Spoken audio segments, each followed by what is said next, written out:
And I'm thrilled that he's sitting right here. He's Jay Bilas. Good to see you, sir.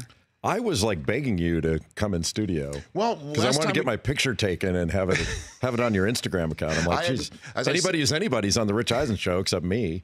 So. Well, you have been on it, but I didn't know you were going to be out here. And you said, yeah, I'll be here in Los Angeles. And yeah. Do you know how many people will say, look, you're from this area. Mm-hmm.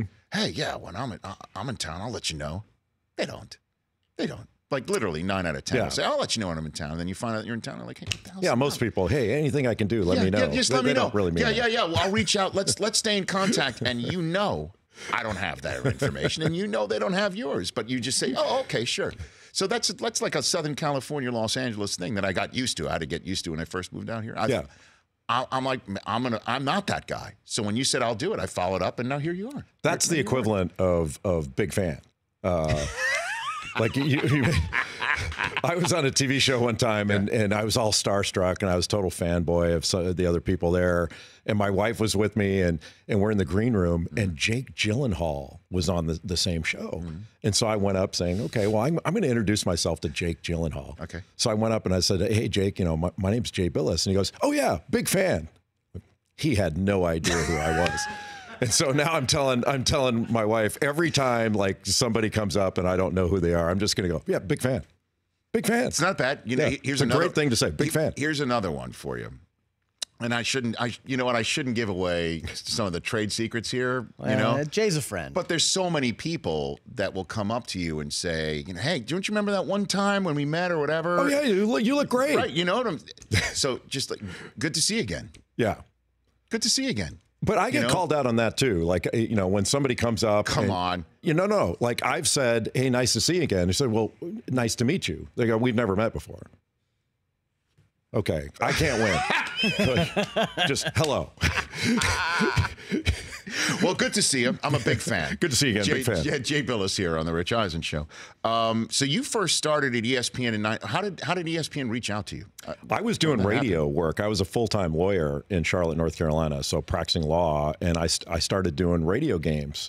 And somehow Dave Miller, who was the the boss at the time of college basketball, called me and said, hey, we got a game. Yeah. Would you like to do it? It was the Big South Tournament Championship game. And there was no bid on the line because somebody had left the conference, so they lost their bid.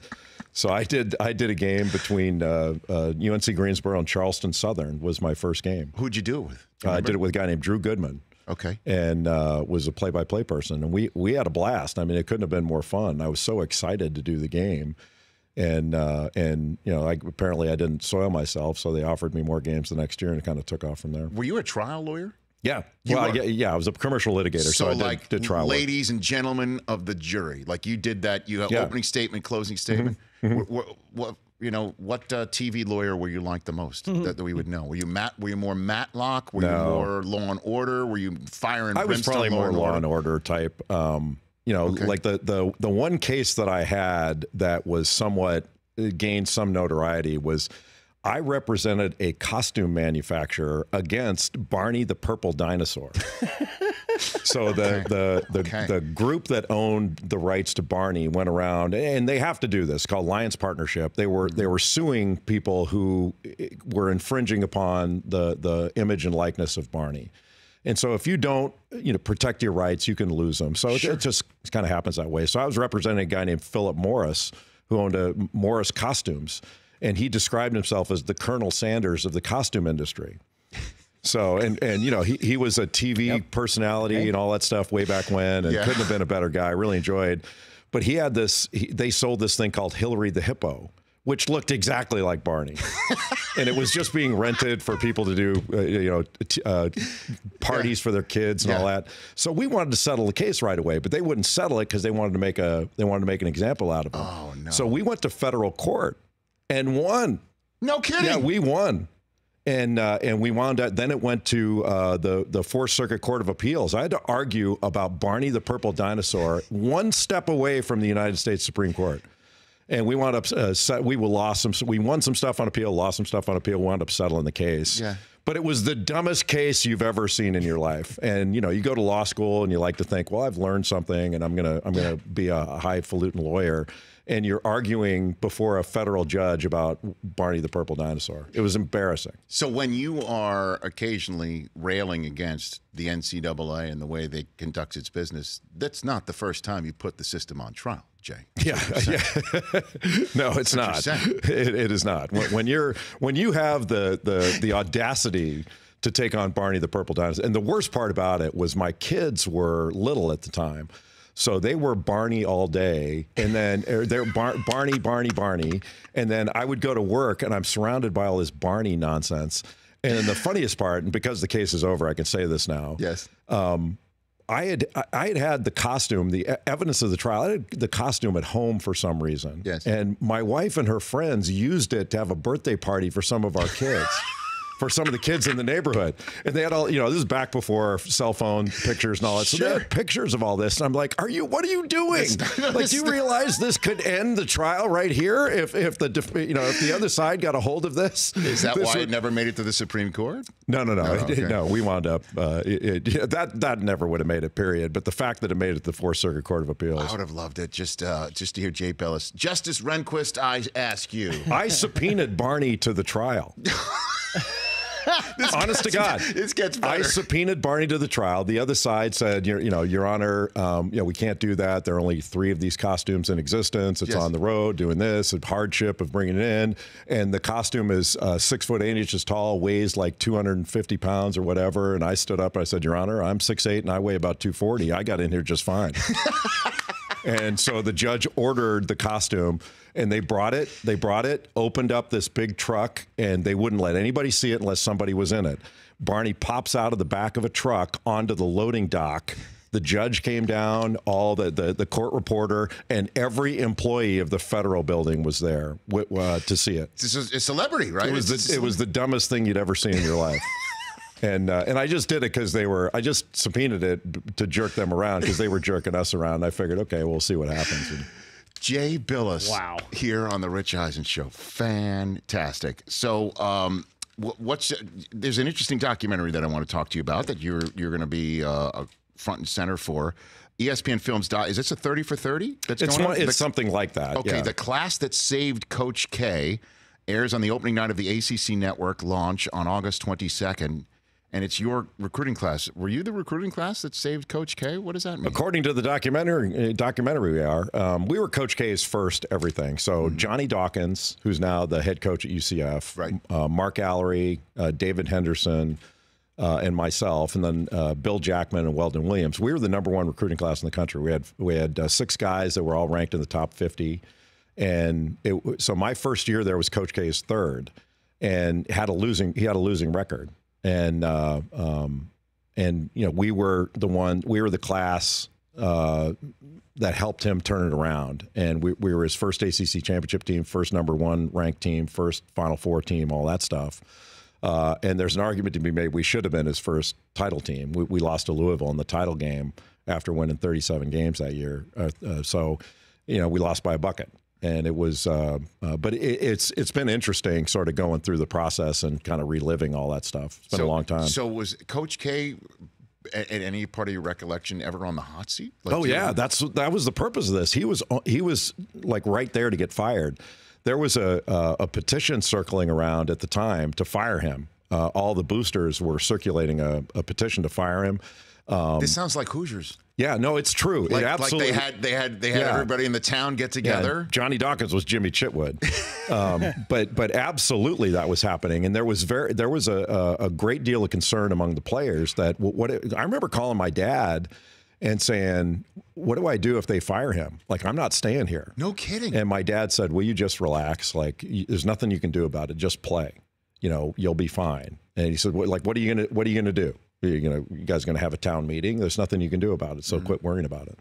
And that was the right advice. But it was a great deal of concern. And then the following year, my sophomore year, we got really good. We were in the top 15 in the country and won 20 some games and got really good. And then he got signed to an extension in the middle of the year, or maybe it was early on in the year. But I remember like feeling this weight lifted off when he was signed to an extension, that we didn't have to worry about that anymore. Amazing. What is it like? Because I know you're a lead pipe wielding professional, Jay, but what is it like walking into Cameron? to do a game like, say, the one that you did this year? Obama's there. Yeah. It's Duke, UNC. I mean, it's the same as walking in, as I would imagine, walking into Fenway for a World Series game or Wrigley Field or something like that. But it might, or playing St. Andrews or I know, Augusta. But the place has a certain meaning for you personally. Oh yeah, for me personally, it's maybe a little bit different than everywhere else. But you spend so much time there, both as a player, and I was an assistant coach there for a while, for 3 years. So, you know every nook and cranny of the place. It's not, when I'm doing a game there, it's not as emotional as other times I'm there, because you're there for a reason and, you're focused on something else. So I'm not, I don't, sit there and wax poetic about the old days when I'm doing a game there. But oddly enough, when it's most interesting to me is when you walk in there and there's nobody in there. When it's completely empty and you look around. You hear the kind echoes? Of, yeah. You don't want to get goofy about it, but yeah, you kind of do. And there are two places that I would crawl on my knees to do a game, or to attend a game, or just to be there. One is Cameron, the other is Allen Fieldhouse at Kansas, which I have likened to. I think Allen Fieldhouse is the St. Andrews of college basketball. It's the place where everything started, and those two places are there are other great places. Yeah. But those two are the best by far. Jay Bilas here on the Rich Eisen Show. So interesting, you would say, from your experience where, again, they're petitioning Coach K to be fired. While you're there, you call your dad. What happens if he gets fired? He tells you to chill out. From that perspective, do you think that kids, if they are recruited by a coach and the coach gets bounced, the kid should be able to be let out of his or her letter of intent? Yes. When I was in college, I was actually a member of an NCAA committee called the NCAA Long Range Planning Committee. Clearly, we didn't do a very good job. But I'm sure the NCAA regrets letting me behind the curtain to see how everything worked, because that's where I sort of formed this notion of policy justification, that we should be able to justify every policy that we have. Mm-hmm. And I brought up in meetings that I didn't think it was right that players shouldn't be allowed to transfer. And when I was recruited, Lute Olson recruited me to the University of Iowa. I came down to 4 guys that I wanted to play for. Coach K, Jim Boeheim at Syracuse, Lute Olson, who was at Iowa at the time, and a gentleman named Ted Owens, who just turned 90 years old yesterday at Kansas. Yeah, I saw you tweeted about Yeah, so those were the 4 coaches I wanted to play for.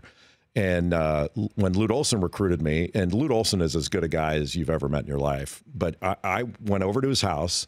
He had this is how old I am. He had the plans for the Carver Hawkeye Arena on his kitchen table. His wife made breakfast for us.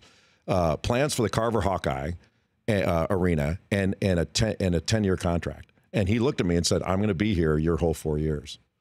And he went to Arizona the next year.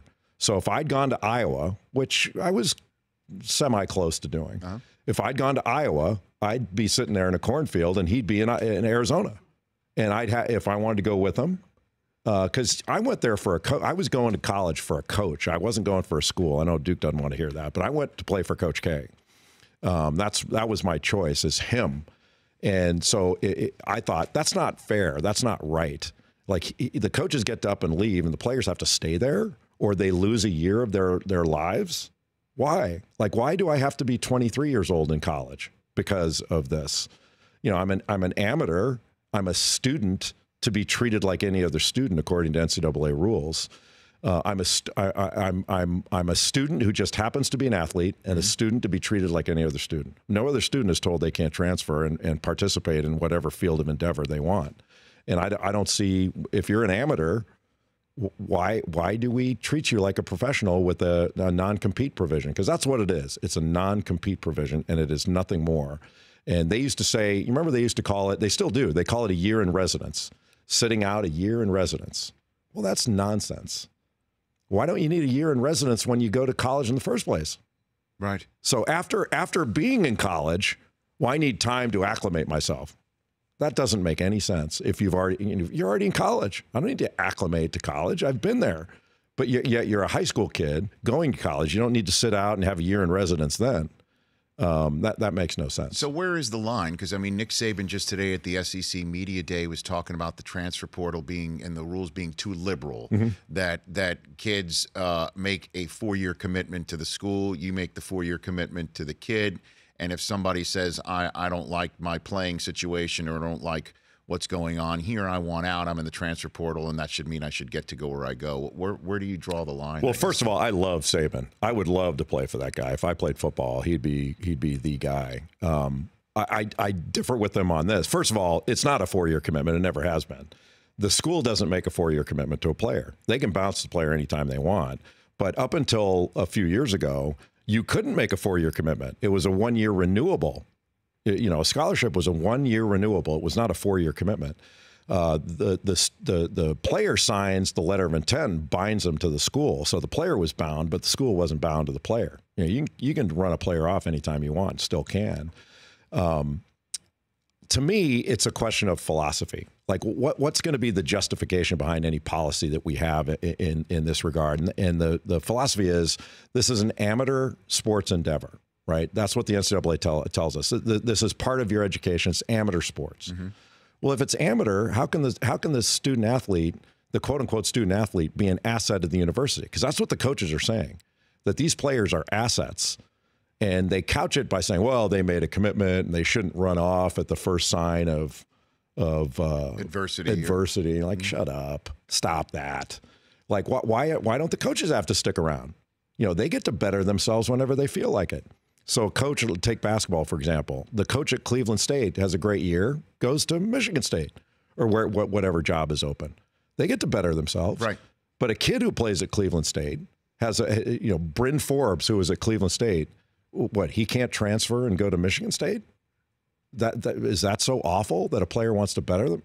But people are saying, well, that's not fair to Cleveland State. They've invested in this kid. So they're saying they deserve a return on that investment, which means the player is an asset. It's pro. This is pro sports. And I don't see why it's so hard for people to really acknowledge that. It's professional sports.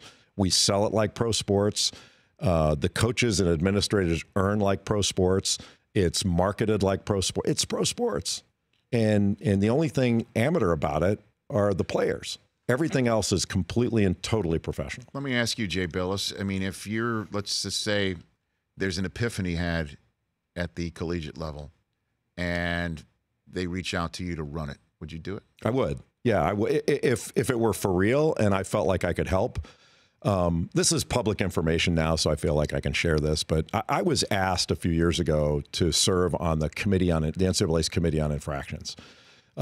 Somebody reported it. It's right, so it's already out there. I would never have talked about this otherwise. But the reason I was asked, I'm not stupid. The reason I was asked is because that would limit the amount I could comment on cases. I wouldn't be able to comment anymore.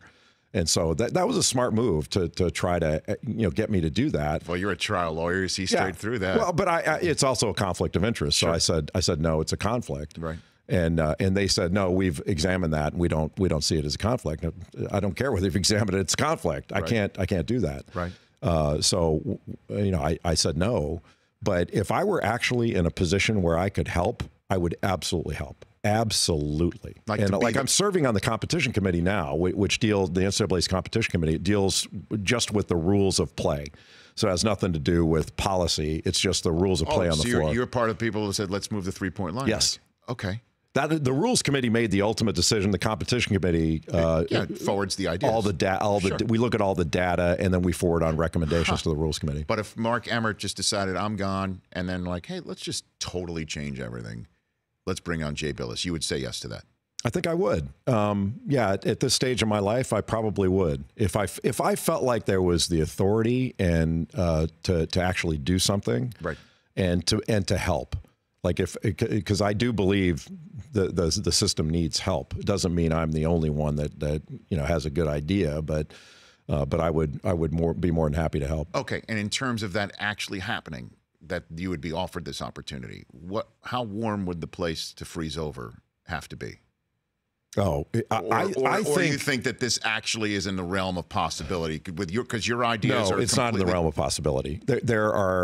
I think there are ideas that I have that a lot of people within the structure agree with. But there are way too many people who are of the mind that, wait a minute now, will you just shut up? Just don't talk about this stuff anymore. We've got a line that we're using. Quit doing that. But you try to tell people look, I'm not talking about people. Like the people at the NCAA are great. They're great. And I don't just mean the folks in Indianapolis in the NCAA office. I'm talking about at every NCAA institution. Like you'll hear all the time, the NCAA is the member schools. So when I say NCAA, I'm talking about all the schools, not just the folks that work in Indy. Right. But they're wonderful people. But the policies need to be discussed. And so when you say, it's like talking about, the speed limit or any law, like that doesn't mean I'm down on policymakers or I don't like who's representing us, but there's something wrong with this law. There's something wrong with the rules. And that's all I'm talking about. But there are too many people that think, wait a minute, don't say this. Don't talk about this. But you try to tell them, like, look, I'm not suing the NCAA. I've never sued the NCAA. Other people are doing that. And these lawsuits keep coming. And they're winning. Now, I don't think that the NCAA is going to lose every lawsuit that comes its way, but they're not going to win them all either. And you're seeing a lot of movement. Like right now, there are laws being pursued here in California. There's a law being put forth on name, image, and likeness to allow college athletes their name, image, and likeness rights. There's movement on that in Washington, in Congress. So this train is rolling down the tracks. And the NCAA is seemingly wanting to tie the players to the tracks while the train rolls down it. Here in California with this name, image, and likeness law that's moving forward, Mark Emmert actually sent a letter to the government here saying, hey, if you do this, that could negative. It was like a threat, and the lawmakers here took it as a threat. And really said, you're not going to threaten us. We're moving down. We're moving forward anyway. I saw that. Yeah. So Jay, your Twitter feed starts every day with you dropping rap lyrics. When did that start? Why did that start? It started about 10 years ago, give or take, when we were at Michigan State for College Game Day, and Draymond Green was listening to headphones, and we asked him what he was listening to, and he said Young Jeezy. And so Hubert Davis, who was with us at the time, now he's an assistant coach at North Carolina, asked me, "Do you have that on your?" It was probably an iPod at the time rather than a playlist or something. Do you have that on your iPod? And I said, actually, I do. And some people didn't believe it. And so I started going back and forth with some folks on Twitter about it and, putting a rap lyric and say, hey, how about this one or this one? And then I wound up, I couldn't do it anymore because I literally had to go to work. And I think I said, I got to go to work or something. And it sort of took off and I started doing it every morning. And then I found out, like, okay, this is becoming a thing. When I was out on the West Coast, and I wasn't going to get up at 3 o'clock to do that, 3 o'clock in the morning. And I got a couple phone calls later on going, hey, man, are you okay? You didn't put out your Jeezy lyric this morning. And I was like, man, this is a problem. I got a problem here. But it's been great. It's been fun. I got to meet Young Jeezy, and every once in a while he shoots me a text saying, hey, I'm dropping an album. Can you put this out or something? It's kind of fun. Like, you put it out? Yeah, like I'd put the first thing out on it. I've done that once or twice. Is your Twitter following bigger than his?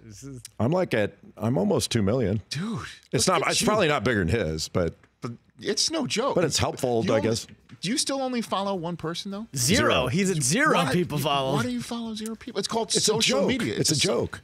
When I first started on Twitter, my wife says you need to get on Twitter because everybody thinks you're some geek that sits and watches film all day, and you have to show you actually have somewhat of a personality. Right. And so I got on there and used it as a joke machine. But I didn't understand how mentions worked or all that. So when I figured that out, somebody was like, hey, who do you think you are? Do you think you're better than everybody, that you follow nobody? And then I was like going, that's kind of good. Yeah, actually I do. And I was like, if they don't let you follow yourself, what's the point? And so I just kind of do that as a joke. Well, how about you follow just the Rich Eisen show from now on? Just your one follow. I could do that, but that would be, your ego's out of control. Who asked that? I got to go to work. Thank you, Jay. It's like asking a member at Augusta, hey, can I come play? You just don't do that. There's some things that aren't done. It's Twitter. It's the Augusta of Twitter feeds. You just came back from Tahoe, right? Yeah. How'd you do? Not great. I hit the ball fine, but I just couldn't putt. I must have three-putted 50 times. Who'd you play with? I played with Del Curry the first day, and he birdied the first 3 holes. He was on fire. Alfonso Ribeiro, He's terrific. He's by the very way. good. Yeah, very good, and a lot of fun. Couldn't have been a nicer guy. His brother-in-law Brendan caddied for him. We had a great time. And then Steve Young and Tim Brown played with. And I played with Miles Teller and John O'Hurley. So three fabulous actors played together on day 2. Miles Teller, by the way, that's great. Really good dude. Blowing up. Yeah, we had a blast. John O'Hurley's a great guy. Great guy. And, you don't want to ask him, hey, if I make a putt, could you do like Jay Peterman for me or something? You didn't want to do that. Why not? But it was fun. Why not? I think I wanted a little bit of decorum out there, but it was really fun. That's great. Let's hit the Wayback Machine a little bit here. When Stewart would give you grief about Duke, did he? What was that like? It was fine. I got Mr. a lot of North grief Carolina. about Duke. Right. He's a huge North Carolina guy, obviously. I love talking about Stewart whenever I can. Stewart's the best. And you guys were so great together. But every time, I was reminding you, like, it was so much fun being around you guys because you had fun. Right. And when I first started, I was always worried about making a mistake, and so you're maybe a little stiff. And you guys relaxed you really quick because it was nothing but fun. We were all And then Bill Pito, every time you turn around, Bill Pito would say something that would make you soil yourself. Yeah, by the way, he was reminding me, we were going down memory lane, Brockman. Tell him what he called the ESPN News set, because ESPN News, when it started, that's where people, when they first came to SportsCenter or ESPN, they started them there. Yes, they had to cut it, but then they would take some established SportsCenter anchors and put them on ESPN News. Tell them what it was encased in glass, and it had all the cameras were automatic, so there are no camera people in there. So Pito called it the box. And you walk by and you say, "Hey Billy, how you doing?" He goes, "How am I doing? I'm in the box. That's how I'm doing." They got me in the box. Billy, 5 years ago, I'm doing NFL Countdown. Now I'm in the box. Jay, they put me in a box. I'm in a box. Tuesday, I got an NHL 2-night. Wednesday, box. I worked with Billy doing raps. So Bill Pito and I are doing raps, which is like kind of the half times. And he got a shot sheet. Somebody handed him a shot sheet, which is what you read for a highlight. Sure. So he looks at the shot sheet. He couldn't identify a name. So he leans over to me and says, "JB, how do you pronounce this guy's name?" I looked at it and I said, "Yegor Masharikov." And then he goes, "Ain't happening." and then he said, that's what you call a career killer. And then he called him the big guy from GW on everything. And the big guy from GW. Did you cross paths with Kilborn too at all? Or that was you? Cross paths, but didn't know him. Yeah, because he left in 96. You got there in 95. Yeah. And you do most of the games now with who? Dan Schulman most of the time. That's great. And Sean McDonough. So I have one guy who's incredibly nice. The other guy yells at me the whole time. And Reese, and it's Reese Davis, nicest guy in the world. Nicest guy in the world. And he's Mr. Game Day does game day football, game day basketball. And the draft too. NBA draft, NFL draft. Couldn't happen to a nicer guy. He's the best. Right? I agree. And but I'm a little tired of the hair. I'm sick of that. it. It still hangs on to it. Not only he still has it, but it's perfect all the time. Nothing moves it. When did you realize that it was going, Jay? In the early 90s. I had done a movie actually called I Come in Peace with Dolph Lundgren. Come on. Where I played an alien cop and they had to shave my head. So my hair never grew back in the right way. 1990 release. You gave it up for Dolph Lundgren. I played an alien cop. It's a fantastic movie. My death scene in the back of the car was Oscar worthy. You were good alien Azek. Yes, I was the good alien. Alien Jay, cop. Missed everything I aimed at. I had this huge gun that shot fire out of it. I knew when I'm like, Jay's coming on, that it would be great and it would be thought-provoking and it would be fun, but I had no idea it would start with you suing Barney and ending with you dying for Dolph Lundgren. I didn't sue Barney. Barney sued us. I was defending against Barney, the evil Barney. And look, thanks for coming on. Thank you for having me. Big fan. Hour 3. For more of The Rich Eisen Show, tune to Audience Channel 239 on DirecTV for free on BR Live or download the Rich Eisen Show app.